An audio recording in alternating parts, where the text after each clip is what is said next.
নমস্কাৰ বন্ধু বান্ধৱীসকল। আজি মই বন্ধাকবি মটৰৰ মিক্স চব্জি বনাইছিলোঁ। ৰেচিপিটো আপোনালোকৰ ওচৰত আগবঢ়াবলৈ ওলাইছোঁ।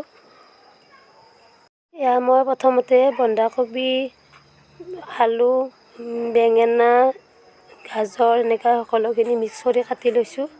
তাৰপিছত ইয়াৰ খুন্দনা এটাত মই আদা নহৰু জলকীয়া এনেকৈ পিচি লৈছোঁ।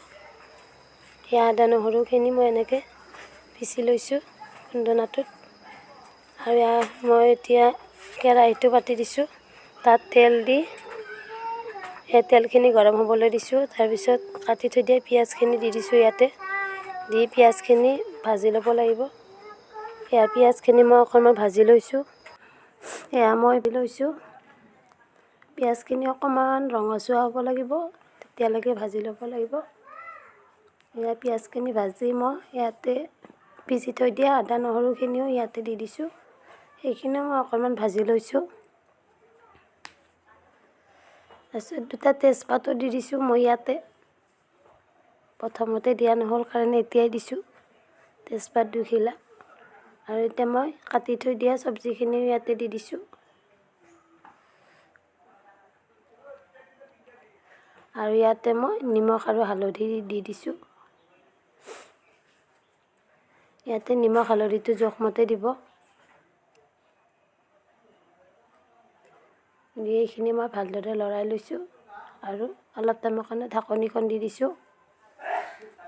এতিয়া আকৌ অকণমান টাইম লৰাই দিব লাগিব, এনেকৈ লৰাই থাকিব লাগিব। মই চব্জিখিনি আকৌ লৰাই আকৌ মই ঢাকনিখন লগাই দিছোঁ অলপ সময়ৰ কাৰণে। এতিয়া মই এইখিনি অকণমান লৰাই তাত গুচাই থৈ দিয়া মটৰখিনি ঢালি দিছোঁ আৰু চব্জিখিনি ভালকৈ লৰাই দিছোঁ। এনেকৈ অকণমান ভাজি ল'ব লাগিব। আৰু ভালদৰে সিজা নাই, সেইকাৰণে আৰু অকণমান টাইম সিজিবলৈ ঢাকনিখন লগাই দিছিলোঁ। এয়া চাওক মোৰ চব্জিখিনি হৈ গ'ল, হ'ব লৈছে আৰু। এয়া চাওক চব্জিখিনি হৈছে। এয়া মোৰ বন্ধাকবিৰ চব্জি ৰেডি হৈ গ'ল। বন্ধু বান্ধৱীসকল, আপোনালোকে ভিডিঅ'টো সম্পূৰ্ণকৈ চোৱাৰ বাবে মই ধন্যবাদ জনালোঁ। অনুগ্ৰহ কৰি আপোনালোকে ভিডিঅ'টো চাই ভাল পালে লাইক, কমেণ্ট আৰু ছাবস্ক্ৰাইব কৰি